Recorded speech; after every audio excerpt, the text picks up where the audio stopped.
Hallelujah. Praise the lord. దేవునికి స్తోత్రం. వాక్యం వింటున్న వారికి దేవుడు దీవించి ఆశీర్వదించును గాక. ఆమెన్. ఈరోజు దేవుని వాక్యం ఆదికాండం 16వ అధ్యాయం. హల్లెలూయా. అబ్రాము భార్య అయిన సారాయి అతనికి పిల్లలు కనలేదు.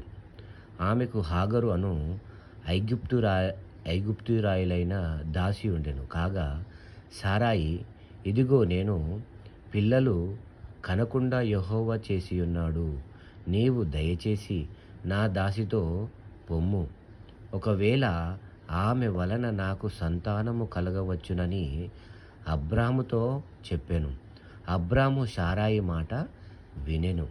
కాబట్టి అబ్రాము కనాను దేశములో 10 ఏండ్లు కాపురమున్న తరువాత అబ్రాము భార్య అయిన సారాయి తన దాసి అయిన హాగరను ఐగుప్తియురాలిని తీసుకొని తన పెనిమిటి అయిన అబ్రామునకు భార్యగా ఉండునట్లు అతనికిచ్చెను. అతడు హాగరుతో పోయినప్పుడు అది గర్భవతి ఆయెను. అది తాను గర్భవతి నైతినని తెలుసుకొనినప్పుడు దాని యజమానురాలు దాని దృష్టికి నీచమైనదాయెను. అప్పుడు సారాయి, నా ఉసురు నీకు కలుగును, నేనే నా దాసిని నీ కౌగిటకిచ్చిన తరువాత తాను గర్భవతి నైతినని తెలుసుకొనున్నప్పుడు నేను దాని దృష్టికి నీచమైన దాననైతినని నాకును నీకును యెహోవా న్యాయము తీర్చునుగాక అని అబ్రాముతో అనెను. అందుకు అబ్రాము, ఇదిగో నీ దాసి నీ చేతిలో ఉన్నది, నీ మనస్సు వచ్చినట్లు దాన్ని చేయమని సారాయితో చెప్పాను. సారాయి దాన్ని శ్రమ పెట్టినందున ఆమె యొద్ద నుండి అది పారిపోగా యెహోవా దూత అరణ్యములో నీటి బుగ్గ యొద్ద అనగా షూరు మార్గములో బుగ్గ యొద్ద ఆమెను కనుగొని, సారాయి దాసివైన హాగరు, ఎక్కడి నుంచి వచ్చితివి, ఎక్కడికి వెళ్ళుచున్నావని నందుకు అది, నా యజమానురాలైన సారాయి యొద్ద నుండి పారిపోవుచున్నానెను. అప్పుడు యెహోవా దూత, నీ యజమానురాలి యొద్దకు తిరిగి వెళ్ళి ఆమె చేతి క్రింద అణిగియుండుమని దానితో చెప్పెను.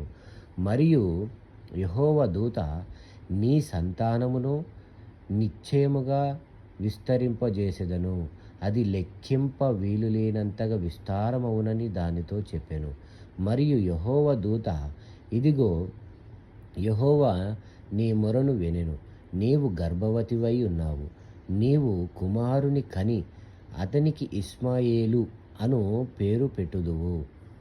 అతడు అడవి గాడిద వంటి మనుష్యుడు, అతని చెయ్యి అందరి చేతులు అతడికిని విరోధముగా నుండును. అతడు తన సహోదరులందరి ఎదుట నివసించునని దానితో చెప్పగా అది, చూచుచున్న దేవుడవు నీవే అను పేరు తనతో మాటలాడిన యెహోవాకు పెట్టెను. చూచుచున్న దేవుడవు నీవే అని యెహోవాకు పేరు పెట్టెను. ఏలయనగా నన్ను చూచిన వాని నేనిక్కడ చూచితిని గదా అని అనుకొనెను. అందుచేత ఆ నీటి బుగ్గకు బేయేర్ లహాయి రోయి అను పేరు పెట్టబడెను, అనగా నన్ను చూచుచున్న సజీవుని బావి అని అర్థం. హల్లెలూయా. అది కాదేశుకును బేరేదుకును మధ్యనున్నది. తరువాత హాగరు అబ్రామునకు కుమారుని కనెను. అబ్రాము హాగరు కనిన తన కుమారునికి ఇష్మాయేలు అను పేరు పెట్టెను. హాగరు అబ్రాముకు ఇష్మాయేలు కనినప్పుడు అబ్రాము 86 ఏండ్లు వాడు.